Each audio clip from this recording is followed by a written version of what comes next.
Did you know that burnout affects, according to recent surveys, around 2/3 of people in the Western workforce, with just under a quarter of people saying that they suffer a feeling of burnout always or extremely often? Now, there's loads of reasons why burnout happens. I'm not going to cover those right now, but what I want to do is give you an idea that may help if you're suffering from burnout to just begin to take back a little bit of control and to improve your sense of well-being. And that idea is really, really simple, and it's just taking a day off, one a week. Now, you may not be aware, but this concept of taking a day off every week goes back a long way. If you believe in God, then God created the world in 6 days and took the 7th day off. And if you are a believer, then God's a reasonably good example to follow. It's written in the 10 Commandments from about 3,500 years ago that you should observe the Sabbath, which is traditionally sundown on Friday to sundown on Saturday. And that's a good model, and that's a model I tend to follow.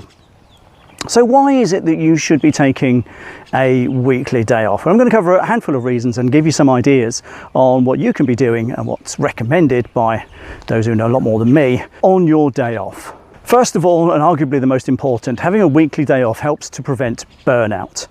It gives you the space to unwind. It gives you a space to relax away from the stresses and strains of work and the frenetic pace of society today. You know, it's not just a case of, work and stress. If you've got a family, if you've got kids, pretty much the day starts from the moment you wake up and carries on until the time you go to bed. So preventing burnout is a big deal.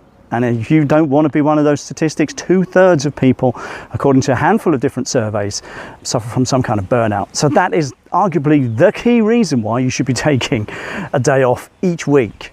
Another big deal is that it gives your brain space to unwind. Whether you like it or not, your brain needs a rest. Not just your body, but your brain too. Arguably, some people say it's a muscle. It's the most complex supercomputer in the known universe, and it needs time off. So time off from the stresses and strains of the working, like I said, frenetic week is always going to be beneficial. Gives you the time to refresh, not just physically, but mentally as well. Another big deal is spending time with loved ones and those you care about, or if you're single, then just with friends and people you love, and just have some fun. Connect with people.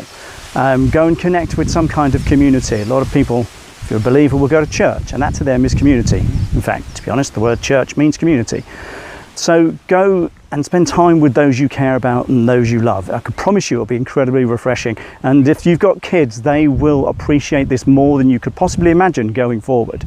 Another big deal is to disconnect from obligation. Now, I strongly recommend that you don't look at work stuff. Very difficult if you've got a high pressure job. Even more so in my view if you're self-employed or running a small business. But leave your phone alone. Don't look at work stuff. Don't check emails. Don't check your social media. Disconnect from your obligations. Give your brain the space to rest and recover. Promise you, this is a whole different topic which at some point I might can cover. But yeah, disconnecting from obligation is a big deal. And finally, and another important one, is reconnecting with yourself. Now, you are obviously the most important person in your life. If there's no you, there's nothing else. Nothing else matters. And that may sound a bit selfish, but that's the way it is. It's why they say on planes, if there's a decompression, you put your own mask on first. You need to look after number one. And having a weekly day off and allowing yourself to unwind is looking after number one. And I promise you, the knock-on effects here are immense in your life, your work life, your personal life, your relationships, all of it. This is important stuff. Reconnect with yourself. So what should you do on your weekly day off? Well, I strongly recommend that you plan something. Do a little bit of planning. You don't have to have an absolute itinerary for the day. You don't need to be military about it, but just have a plan. It could just be a plan. We're going to go somewhere. We're going to go to the beach. We're going to go for a walk in the hills. We're going to go somewhere we've never been before to have some lunch. We're going to relax. One thing I do recommend strongly is getting out of the house. Don't just sit in front of the television. I know it's very tempted. I did that yesterday, well, after I'd been to the market and had a cup of coffee in town and sat and relaxed for a bit.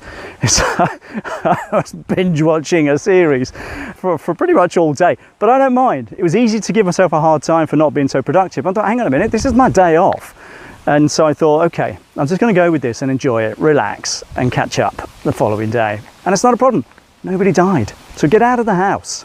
Another big deal I recommend is to reduce screen time. Don't spend all your time looking at screens. You know, the temptation is when you're busy and you're looking at your phone, is just to quickly check your email. It's a bad idea, because you will reconnect with the work and the stresses of the working week. Another good idea is to, you know, just do something that takes you away from the screen. Like I said, some kind of physical activity, walking on the beach, getting out. I like going paddleboarding when I can. Just go and do stuff that means you're not looking at a screen. And above all, chill out, have some fun. It's okay, you are allowed. And for one day a week, you bloody well should. So, take a day off each week. Take a day off each week. Enjoy, relax, spend time with family, spend time with loved ones. I promise you this is important, and you will thank yourself. You'll reconnect with yourself, reconnect with those you love, and above all, you will prevent burnout. You will help to bring your mental and physical well-being back into line with being good. Be good to yourself. After all, you should be looking after number one.